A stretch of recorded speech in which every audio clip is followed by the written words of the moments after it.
Effectivement, il y a des musulmans qui sont bien éduqués, qui sont agréables, qui sont bien avec tout le monde. Mais il y a un grand nombre de musulmans aussi qui sont très haineux, qui ont des revendications raciales, des revendications religieuses abusives, qui se rendent coupables d'actes immondes, de comportements immondes, qui volent, qui violent, qui tuent, qui agressent, qui causent beaucoup de problèmes dans la société.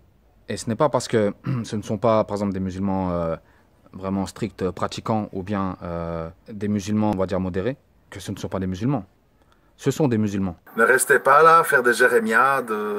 L'islam, on a envahi bientôt la charia en France, etc. Quelle charia? Quelles sont les lois islamiques qui sont appliquées en France? Prière de rue, c'est simplement qu'il y a plus de pratiquants que d'espace dans les mosquées, point. Alors aujourd'hui, oui, il n'y a pas la charia en France. C'est vrai. Pourquoi? Parce que l'islam est minoritaire. Mais si demain l'islam devient majoritaire, la communauté musulmane est majoritaire en France, on verra la charia s'installer en France. Et c'est pareil en Europe, c'est pareil en Occident. C'est pas parce qu'il n'y a pas de place dans les mosquées que tu dois déranger les gens, que tu dois t'imposer dans l'espace public, bloquer des rues pendant des heures pour faire ta prière. Donc s'il n'y a pas de place dans les mosquées, ça veut dire quoi? Ça veut dire qu'il faut en construire, ou ça veut dire que tu fais la prière chez toi. C'est pas notre faute à nous si vos grandes églises sont vides et qu'il n'y a que des gens du troisième âge, pendant que les jeunes sont dans les gay pride, occupés à s'embrasser et à se donner des coups de pied aux fesses. À vous d'éduquer vos jeunes. C'est pas bien de faire des généralités. Dire à vous d'éduquer vos jeunes, ça veut dire que les familles occidentales éduquent mal leurs enfants. Ça peut être assimilé à du racisme. Alors oui, on peut dire qu'on déteste les mœurs occidentales, qu'on déteste les traditions occidentales, la culture occidentale, et que de fait, éduquer les gens dans cette culture-là, c'est mal les éduquer, par exemple. Comme on peut considérer que les enfants de musulmans, parce qu'ils sont musulmans, sont mal éduqués, parce que voilà. Donc ça peut marcher dans tous les sens, en fait. Ça dépend de son point de vue. Mais ce que j'ai pu constater, moi, c'est qu'en matière d'éducation, d'enseignement, de savoir-être, de savoir-vivre, etc., il y a une différence. Les Occidentaux sont mieux éduqués que majoritairement les Maghrébins, les Africains, etc. Il suffit de voir les comportements des gens dans la rue. Par exemple, ce qu'on appelle le harcèlement de rue. Depuis quand ce phénomène existe, si ce n'est pas depuis seulement quelques années, depuis qu'il y a une immigration clandestine massive? Tous les faits, là, dernièrement, qui se sont passés, qui sont les auteurs des agressions? Des Maghrébins, des Africains, pas des Européens. Le grand remplacement, c'est pas notre faute si vous faites pas de gosses. Vous voulez pas de gosses, vous prenez la pilule, vous avortez, etc. Et après vous dites on est envahi. Bah oui, mais il faudrait peut-être d'abord voir si ça vient pas de chez vous le problème. Les autres, ils vivent, hein, ils font des enfants, ils les éduquent dans leur religion. Malheureusement, parfois ils les éduquent mal quand ils n'ont pas un niveau socioculturel assez élevé. Nous, avec le temps, on a privilégié la qualité à la quantité. Ça sert à rien de faire plein d'enfants si on les éduque pas. Si on fait pas ce qu'il faut pour en faire de bonnes personnes. Si on fait des enfants, une multitude d'enfants pour les laisser traîner, les laisser livrer à eux-mêmes, c'est pas une solution. Et c'est même condamnable. Combien d'enfants qu'on voit dans les villes et les quartiers populaires traîner comme ça jusqu'à tard le soir même? Des tout petits. Il faut pas oublier aussi qu'en Occident, on est arrivé à un certain niveau. On n'a plus forcément besoin de faire beaucoup d'enfants. Notre société, la modernité, le confort, etc., font qu'on préfère faire peu d'enfants, 2, 3, et bien les éduquer, qu'en faire beaucoup et rater notre éducation. Dire que parce qu'on n'a pas un niveau socio-culturel élevé, on éduque mal ses enfants, c'est mentir. Pas besoin d'être un savant pour ça, d'être quelqu'un de riche pour ça. Il y a des pauvres et des gens peu cultivés qui éduquent très bien leurs enfants, même quand c'est des familles nombreuses. Ça a à voir avec l'amour, l'attention que l'on porte à ses enfants. Au contraire, la religion élève et anoblit. Si c'était vraiment le cas, on n'aurait pas tous ces comportements inhumains, diaboliques, sataniques, pervers, meurtriers. Et on peut voir de la noblesse et de l'élévation dans différentes choses. Selon qui on est, selon son prisme, selon sa vision du monde, selon son idéologie, ses croyances. Il faut pointer du doigt les vrais problèmes. Pour moi, les vrais problèmes, c'est le capitalisme sauvage et ses dérives et la mauvaise éducation, la délinquance dans les quartiers à majorité immigrée. Voilà, moi je dis oui, ça c'est un problème. Mais l'islam n'est en rien un problème. En rien.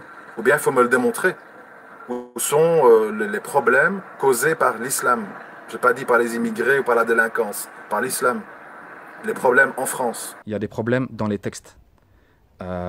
pas seulement dans la compréhension ou l'interprétation, mais dans les textes eux-mêmes.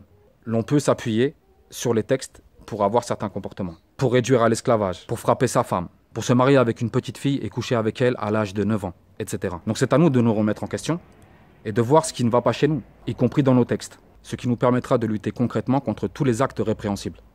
Il commence à faire chaud de fou, et je vais me poser à l'intérieur au frais, je vais me rafraîchir un peu, et on se retrouve tout de suite.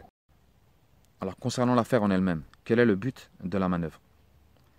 Le but, c'est bien sûr de faire passer les musulmans pour des victimes, de faire croire qu'il y a une haine en France contre les musulmans qui est si forte qu'elle pourrait, ou qu'elle peut, ou qu'elle pousse des gens à commettre des attentats terroristes contre les musulmans. Or, lorsque on jette un coup d'œil sur le dossier, on voit bien que ça n'a rien à voir avec tout ça et que c'est une pure manipulation. Manipulation de laquelle s'emparent certains autres manipulateurs, et pas que chez les musulmans d'ailleurs. On voit Mediapart qui parle d'attentats terroristes, alors que c'est un média qui est très bien renseigné, logiquement, qui a eu accès au courrier de celui qui a commis la tentative d'assassinat, et qui sait très bien les motivations qui sont les siennes. Donc parler d'attentats terroristes, en l'occurrence, c'est mettre de l'huile sur le feu, c'est vouloir manipuler la situation et susciter encore plus de haine envers les Occidentaux. Certains parlent d'islamophobie, mais pour que ce soit de l'islamophobie, il faut qu'il y ait une motivation islamophobe derrière. Et dans l'affaire, ce n'est pas le cas. Si son histoire est vraie, si sa version est réelle, peut-être que les personnes qui ont commandité cet acte sont des gens de Daesh, puisqu'on sait que Daesh avait pour cible Rachid El-Jai. Donc il est probable, possible, que ce soit Daesh qui ait commandité l'acte. À ce moment-là, est-ce qu'on parlera d'actes islamophobes? Comme par hasard, c'est alors que les peuples européens tirent le signal d'alarme, prennent conscience qu'il y a un danger pour eux, un problème lié à l'immigration massive. C'est à ce moment-là que des attentats anti-musulmans se produisent. Est-ce un hasard?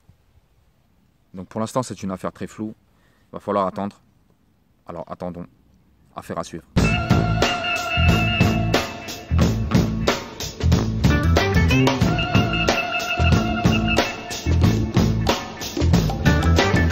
Cold, cold eyes upon me, they stare. People all around me, and they're all in fear. They don't seem to want me, but they won't admit I must be some kind of creature if they're having fears. From my body house, I'm afraid to come outside. Although I'm filled with love, I'm afraid they'll hurt my pride. So I play the part I feel they want of me, and I pull the shade so I won't see them seeing me. Having hard times in this crazy town, having hard times, there's no love to be found. Having hard times in this crazy town, having hard times, there's no love to be found. C'était Parlons Vrai, la première. À bientôt, j'espère.